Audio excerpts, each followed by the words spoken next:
This is a recording of this year's Virtual Residency Fair. We'd like to take the time to thank the programs that volunteered their time to present to this year's applicants.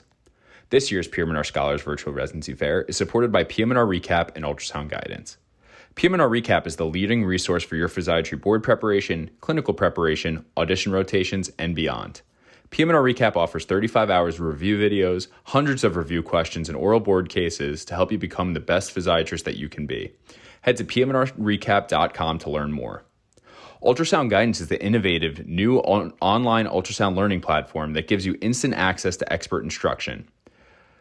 With rapid scans and complete scans of every joint and peripheral nerve, Ultrasound Guidance is the perfect way to jumpstart your MSK ultrasound learning. Visit ultrasoundguidance.com to learn more.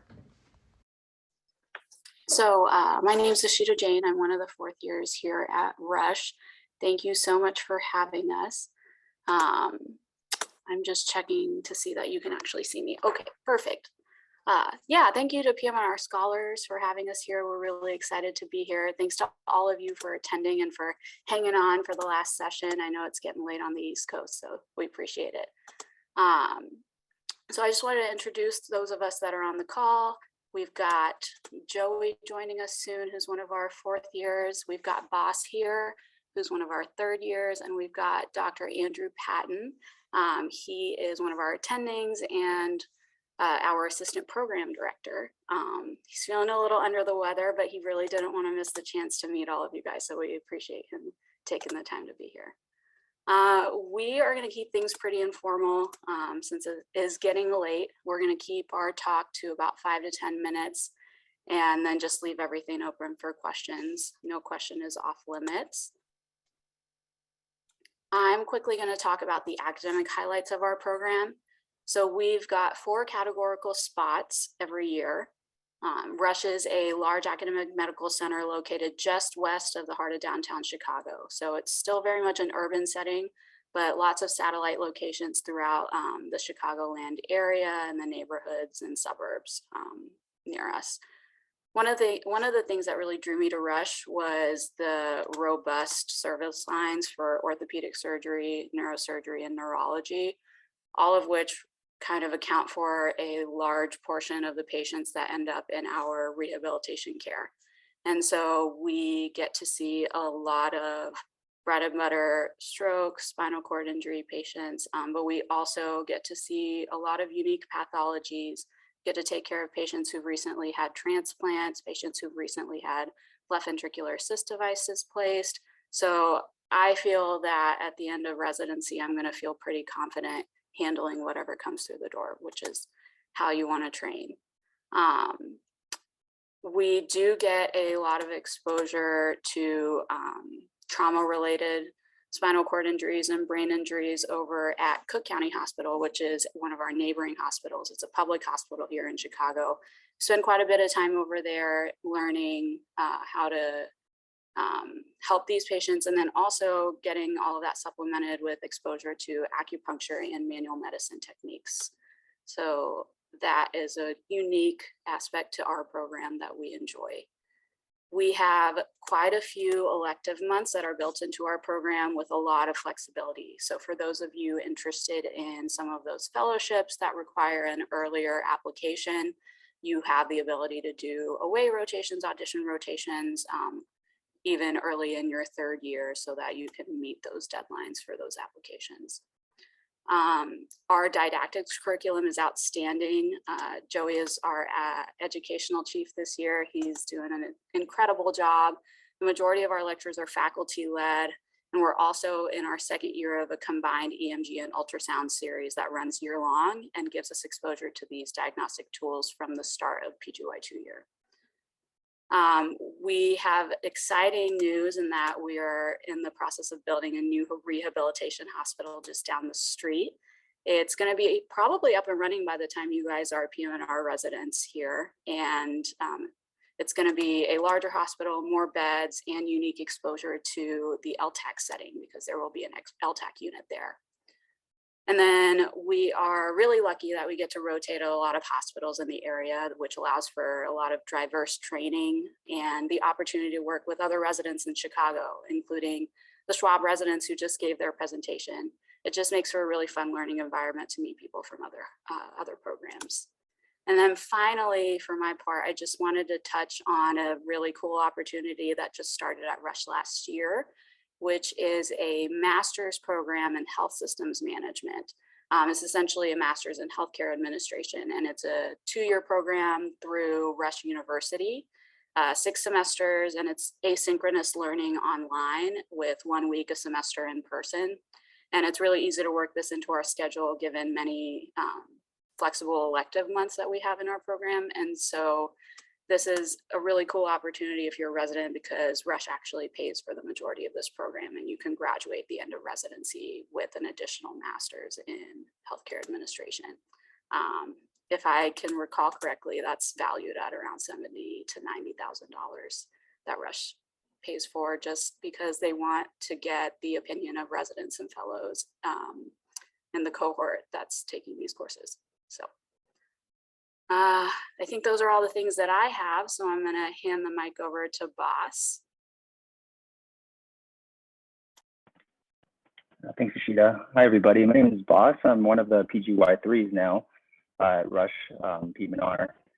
What I do, at least in terms of the institution at large, is I'm one of the co-chairs for the Health Equity Committee, for the Diversity, Equity, Inclusion Committee.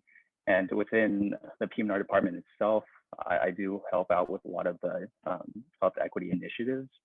And Rush, I think Ishita was mentioning that we have a lot of big names in terms of neurosurgery and powerhouses in orthopedics that helps to lead into making the program more unique and special. And that goes the same in terms of health equity as well. We have a lot of big names. One of those is Dr. Ansel, who's done a lot of great work here in Chicago. One of those things is getting liver transplants more accessible to undocumented folks. And Rush, at least where it's nestled right in the west side, along with our neighbors at Schwab, do deal with a lot of issues with health disparities. And it's part of our mission here too, to help further health equity issues and help kind of address those health disparities here in the west side of Chicago. Opportunities for us as residents is we can join health equity tracks. The PM&R track is up and running and it's being developed, and we have interns now who have joined the track as well.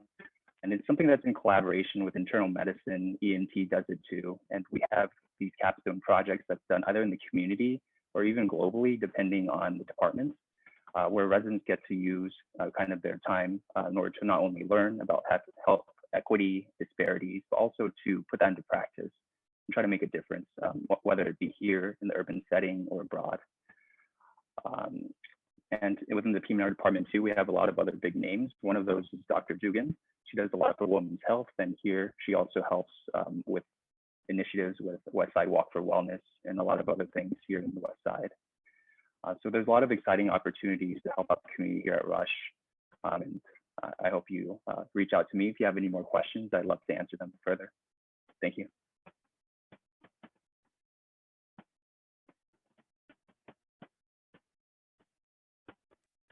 Awesome. Much, Boss. Are there any questions? I just wanted to highlight that a lot of the information that we went over and then a lot more is readily available on our website. So feel free to peruse that and reach out with any questions. I just put my email in the chat.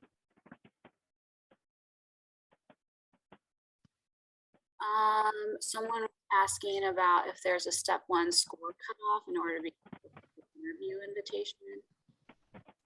Even if so, what about students who could get pass fail? I'm gonna direct this to Dr. Patton if that's okay. Yeah, so thanks everybody. Like Ishita introduced, I'm Andrew Patton. I'm the new Associate Program Director here at Rush. I was a graduate in 2020 from the program. So I'm intimately familiar with all the different aspects at this point, and I appreciate them kind of taking the lead on the talking. COVID's going through my household right now, and I was the last to get it. So my throat is on fire. So I'm trying to limit a little bit the speaking that I'm doing, but I'm happy to answer as many questions as you guys have. In terms of the question about the pass-fail, there is a filter for like very low scores. So we really take a holistic approach to how we're examining our different profiles and the applications. Scores almost never come up in our discussions once we're looking through packets and interviews are going out and things like that. So it's basically right at near the passing mark or whatever that used to be. But anybody who's taken it now pass fail, that won't count against them. There won't be any kind of like screening out of the pass fail candidates or anything like that. But like I said, the scores, and one of the reasons why some of our residents, even though they've been part of, the leadership within our program, who may be intimately involved in our recruitment process, aren't familiar with the scores even. And I don't even know it off the top of my head because, like I said, we really read your packets very thoroughly, including all of your personal statements and everything, and really comb through all of your experiences and the breadth of work that you do. So the scores are not as important of an aspect in determining whether you would be a good fit or somebody who would like to meet on interview day. Awesome. Thanks so much, Dr. Patton. Someone else asked a great question, which is, you mentioned exposure to acupuncture and manual medicine techniques. Can you extrapolate more about that? Is it OMM, OMT exposure? So there is one of our core attendings over at Cook County Hospital, Dr. DeSico. He is actually allopathically trained, but took it upon himself to learn osteopathic methods and really incorporates them very nicely into his day-to-day clinic and consult service. And so he is also trained in acupuncture with lots of other techniques, including gua sha, and so you just get exposure to what all of that could potentially be. If you're interested, you're welcome to participate. If you're not, you're welcome to observe and just know that that is an option for your patients down the road. So I think it's just a really nice adjunctive training.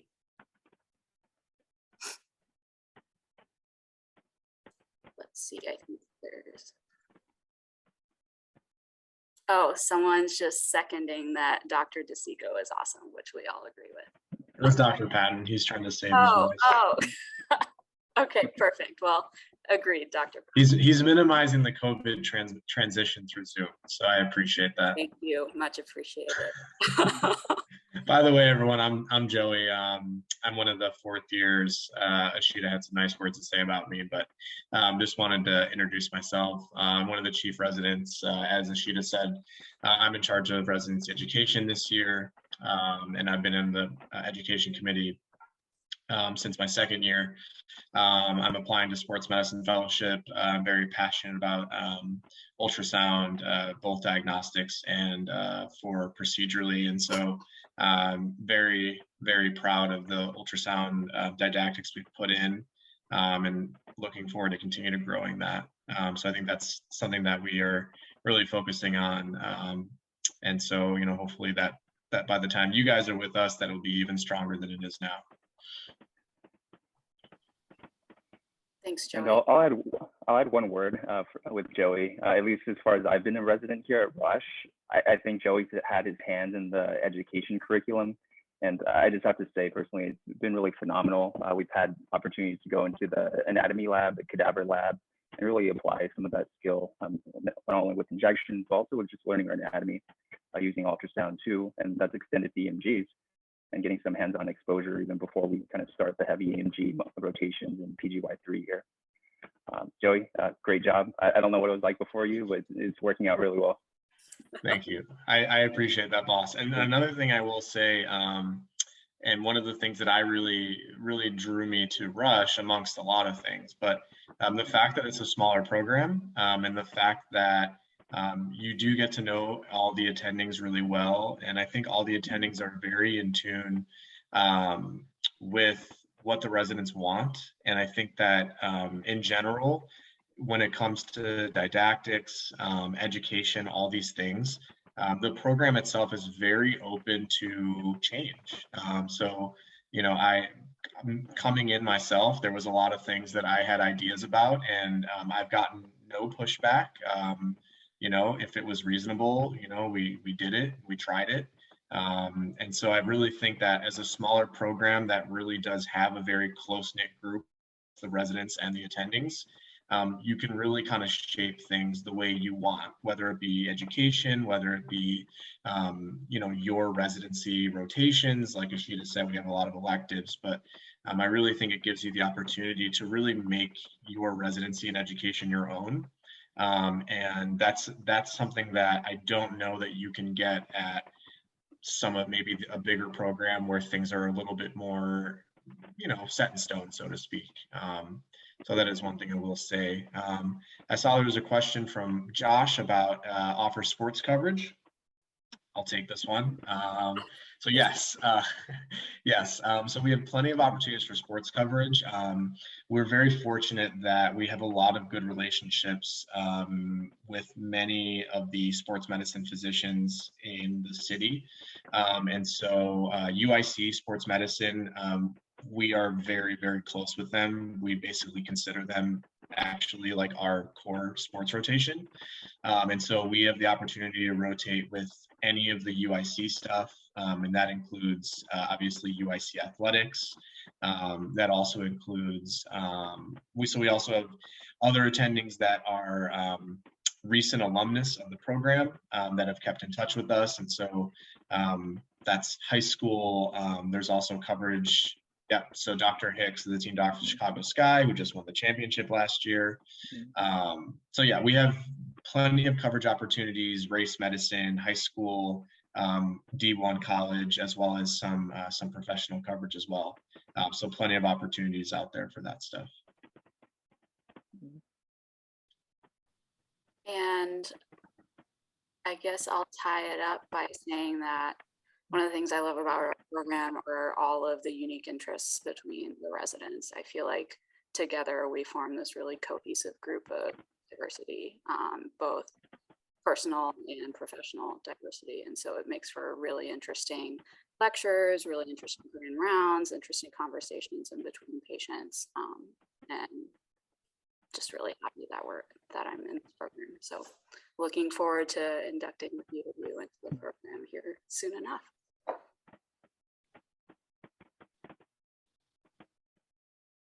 If there aren't any more questions, we'll let you guys go.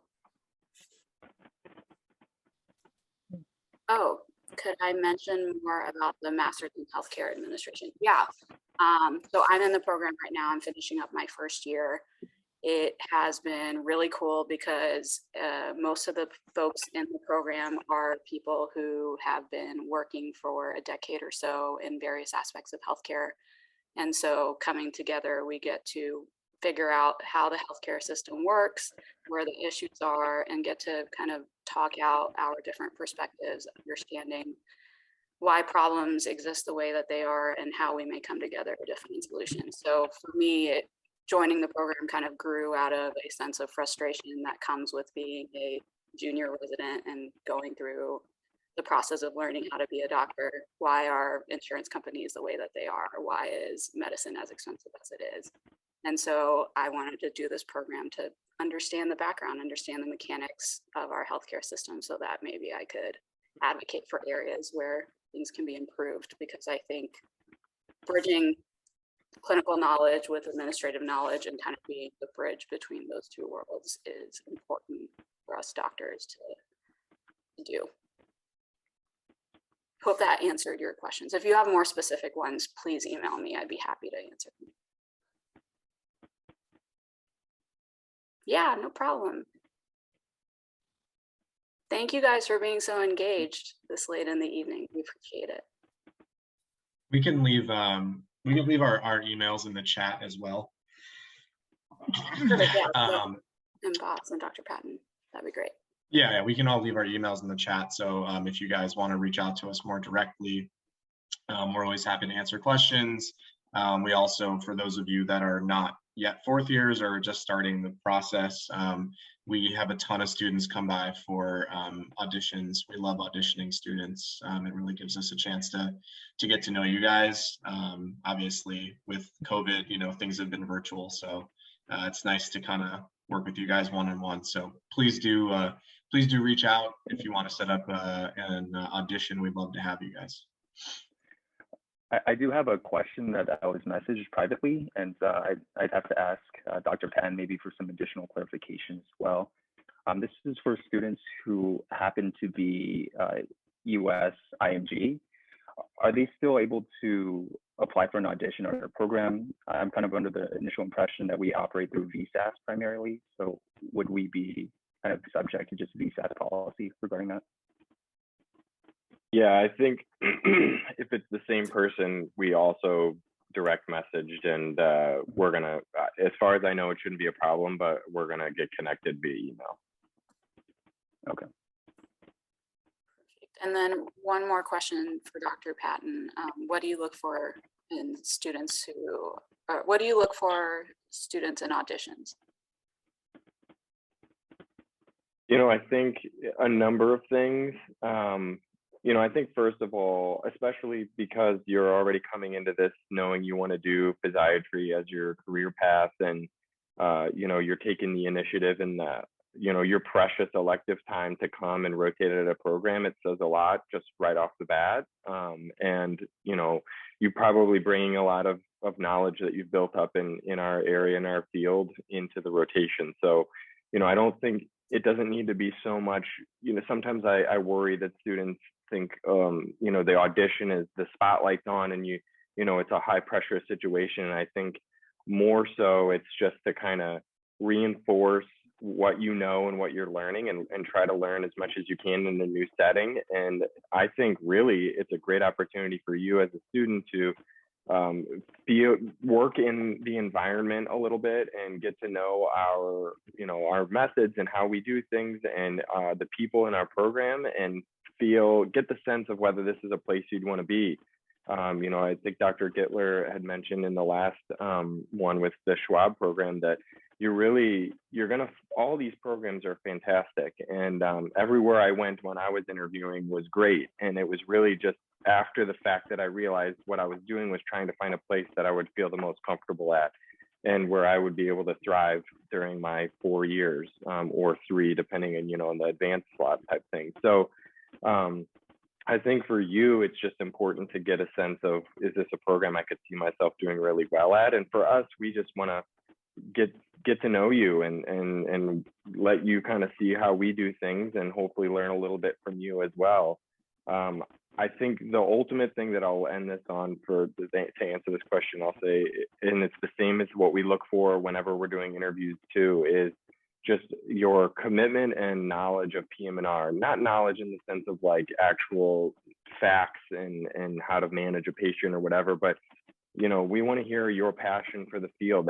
We're a small field, as you probably know, and we all get to know each other really well throughout residency and then in our careers. And so we want to welcome people in that have that same kind of passion for the field. So let it shine through. Let us know what inspires you and what makes you want to do this niche, you know, kind of like part of medicine, and that will get us excited.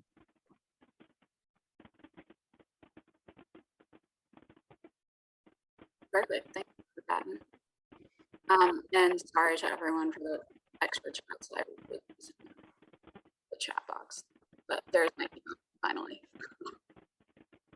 All right. Questions? All right, perfect. Oh no, that's fine. If there are any other questions, I was just going to leave it open here. Let anybody ask any more, but if there aren't any, thanks for throwing those emails in there. Thanks everyone for joining.